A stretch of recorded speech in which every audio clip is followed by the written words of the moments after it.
மகரம். காலபுருஷ தத்துவத்துக்கு 10ஆம் வீடு கர்மஸ்தானம்.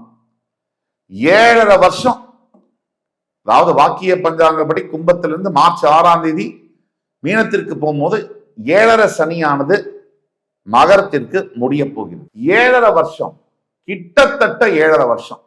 எனக்கு தனிப்பட்ட முறையில 12 ராசிகள்ல மகர ராசிக்கு தான் அதிகமான ஃபாலோவர்ஸ், சிம்ம ராசி மற்றும் மகர ராசிக்கு அதிகமான ஃபாலோவர்ஸ். கடந்த 7.5 ஆண்டு மகத்தான அந்த மகர ராசி மக்கள் எண்ணற்ற துன்பங்கள், கிட்டத்தட்ட பல லட்சக்கணக்கான மகர ராசி என்பவர்களுக்கு வேலையை இழந்து, உடைமையை இழந்து, உறவை இழந்து, உரிமையை இழந்தாச்சு. பல அபமானங்கள், சிண்டு வண்டெல்லாம் நம்ம மேல பேசுறது, இப்படி மனம் சுக்குநூறாக உடைந்து போன நிலைமையில எப்பவுமே நாம் பேசும்போது அது சுலபமா இருக்கும், கேட்கும் போது சுலபமா இருக்கும். ஆனால் கஷ்டப்படும் போது அந்த வலி என்பது அது சொல்லி மாளாதது.